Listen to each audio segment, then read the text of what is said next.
राजगृह वालों ने भिक्षा नहीं दी। गुरुवर, हम यहाँ से किसी और स्थान पर नहीं जा सकते? अवश्य जा सकते हैं, पर जो तुम्हें यहाँ अशांत कर रहा है वो किसी दूसरे स्थान पर भी अशांत करेगा। नहीं गुरुवर, यहाँ के लोग हमारा अपमान करते हैं, हमारा उपहास करते हैं, ताने मारते हैं। और तुम्हें क्रोध आता है। यदि यही लोग तुम्हारे पथ पर फूलों की पंखुड़ियां बिछाएंगे तो तुम्हें प्रसन्नता होगी। अर्थात तुमने अपनी शांति की कुंजी को दूसरों के हाथों में सौंप दी है। बाहर की बात तुम्हें विचलित भी कर सकती है और तुम्हें प्रसन्न भी कर सकती है।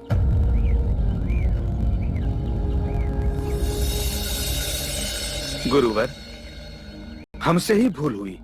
यदि बाहर के कारण दुख और क्रोध हमारे मन में है तो हमने ही मन से आपके संदेश को ग्रहण नहीं किया है।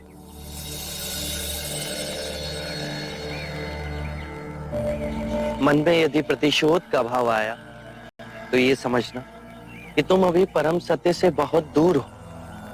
आप कहते हैं तो मन क्षण में समझ जाता है। एक बात हमेशा याद रखना कि कोई भी नई बात लोग आसानी से ग्रहण नहीं करते। तुम उनकी सदियों पुरानी धारणाओं को तोड़ रहे हो। वो तुमसे प्रेम नहीं करेंगे। पहले पहले वो तुम्हारा उपहास करेंगे, फिर हिंसक होंगे, फिर तुम्हारी उपेक्षा करेंगे, फिर तुम्हें स्वीकार करेंगे।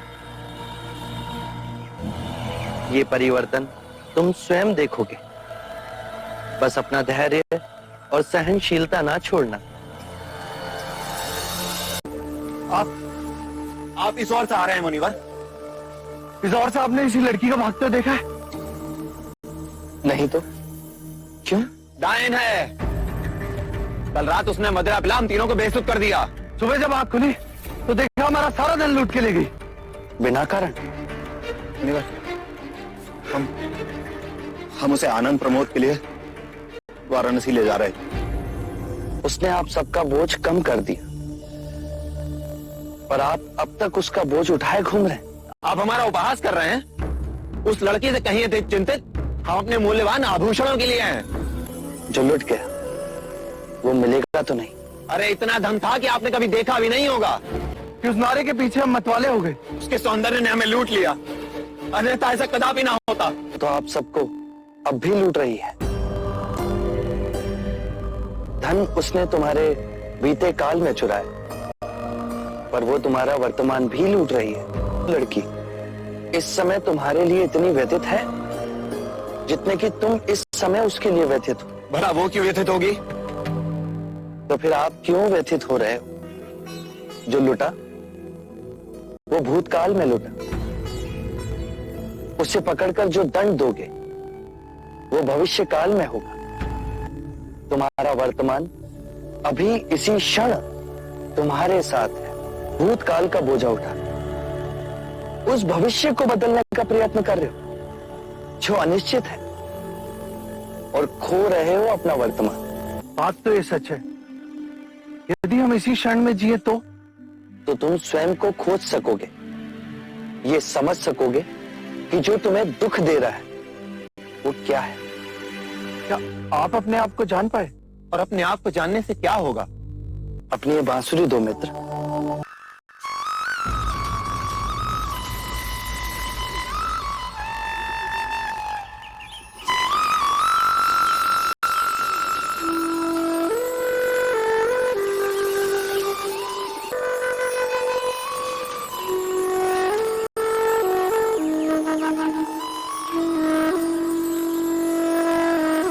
कितने वर्षों के बाद मैंने बांसुरी को अपने होठों से लगाया है। इससे अधिक सुरीला हो गया हूं। मैंने जान लिया है स्वयं को। यदि तुम बांसुरी मधुर बजाना चाहते हो तो बांसुरी पर इतना ध्यान केंद्रित मत करना जितना अपने वास्तविक सार को पहचानने पर। मैं स्वयं को खोजूंगा। क्या आप मुझे अपना शिष्य स्वीकार करें? पर मैं तुम्हारा अहंकार लूट लूं। गौतम बुद्ध का एक शिष्य बार बार शिकायत करता, मेरी कोई मदद नहीं करता, कोई मेरे डाउट्स क्लियर नहीं करता। गौतम बुद्ध मुस्कुराए और बोले, अप्रदीपो भव, स्वयं अपना दीपक बनो। उन्होंने समझाया, जिस तरह कीचड़ में कमल खिलता है, वैसे ही इंसान को अपनी ताकत भीतर खोजनी पड़ती है। यही आत्मनिर्भरता है। मन की क्लैरिटी तुम्हें कोई और नहीं दे सकता। अगर तुम हमेशा दूसरों पर निर्भर रहोगे तो बस एवरेज रह जाओगे, लेकिन अगर तुम खुद पर भरोसा रखोगे, गिरते उगते आगे बढ़ते रहोगे, तो एक दिन जरूर सफल बनोगे। याद रखो, भीड़ आपको डायरेक्शन नहीं देती, बल्कि आपको कंफ्यूज करती है और फॉलो करना सिखाती है। इसलिए भीड़ की नकल मत करो, अपनी यूनिक स्किल्स बनाओ। लोग आज हंसेंगे, लेकिन कल वही तुम्हारी बातें करेंगे। इसलिए अपना उद्देश्य खुद चुनो और पूरी ऊर्जा इसमें लगा दो। याद रखो, कोई प्रयास खाली नहीं जाता। बुद्ध कहते हैं कि जीवन में सफल होना है तो इन 5 बातों को दिमाग से निकाल दे। नंबर 1, मुझसे नहीं होगा। नंबर 2, लोग क्या कहेंगे। नंबर 3, मेरा मूड नहीं है। नंबर 4, मेरी किस्मत खराब है। नंबर 5, मेरे पास समय नहीं है। किसी भी बात पर सहजता से विश्वास मत करना, चाहे वो मेरे ही कहे हुए वचन ही क्यों ना हो, जब तक वो तुम्हारे विवेक और तुम्हारी व्यवहारिक बुद्धि से मेल ना खाएं। एक समय की बात है, भगवान बुद्ध अपने शिष्यों के साथ एक गांव में उपदेश दे रहे थे। उसी दौरान एक व्यक्ति ने प्रश्न किया, भगवान, मन का भय कैसे दूर करें? बुद्ध मुस्कुराए और बोले, कल सुबह नदी के किनारे मिलो, मैं तुम्हें उत्तर दूंगा। अगली सुबह वह व्यक्ति नदी किनारे पहुंचा। बुद्ध ने उसे एक कटोरा दिया और कहा, इस कटोरे को पानी से भरकर लाओ, लेकिन ध्यान रखना, पानी छलके नहीं। वह व्यक्ति बहुत सावधानी से कटोरे को भरकर लाया। बुद्ध ने मुस्कुराते हुए पूछा, जब तुम पानी भर रहे थे तब तुम्हें कोई डर लगा? व्यक्ति ने उत्तर दिया, नहीं, मेरा पूरा ध्यान पानी को छलकने से बचाने में था, इसलिए मुझे किसी डर का अनुभव नहीं हुआ। बुद्ध ने समझाया, जिस प्रकार तुम्हारा ध्यान कटोरे में था और तुम्हें डर नहीं लगा, उसी प्रकार यदि तुम अपने मन को सकारात्मक विचारों, अच्छे कार्यों और ध्यान में लगाओगे तो भय स्वतः ही दूर हो जाएगा। एक समय की बात है, बुद्ध के पास एक युवा भिक्षु आया जो बहुत ही बेचैन और परेशान था। वह बार बार अपने साथियों के साथ झगड़ता था और हमेशा दूसरों की कमियों पर ध्यान देता था। उसने बुद्ध से कहा, भगवान, मैं बहुत परेशान हूं, मैं अकेले रहने से डरता हूं, लेकिन जब भी मैं दूसरों के साथ होता हूं तो झगड़े और विवाद बढ़ जाते हैं, मैं क्या करूं? बुद्ध ने युवा भिक्षु से कहा, जब हम दूसरों के साथ होते हैं तो हमारा मन अक्सर बाहरी चीजों में उलझ जाता है, लेकिन जब हम अकेले होते हैं तो हमें अपने भीतर झांकने का मौका मिलता है। हमें अपने मन को समझने का, उसे सुधारने का और सच्ची शांति तथा संतोष का अनुभव करने का अवसर मिलता है। युवा भिक्षु ने यह सुनकर अपनी बेचैनी को शांत किया और अकेले रहने की महत्ता को समझा। उसने अकेले बैठकर ध्यान किया और धीरे धीरे अपने मन की शांति को पाया। नमो बुद्धाय। एक स्त्री अपने क्रोध के कारण बहुत परेशान थी। लोग उससे बात करने में भी घबराते थे। जब उसका क्रोध शांत होता तो उसे बड़ा पछतावा होता था।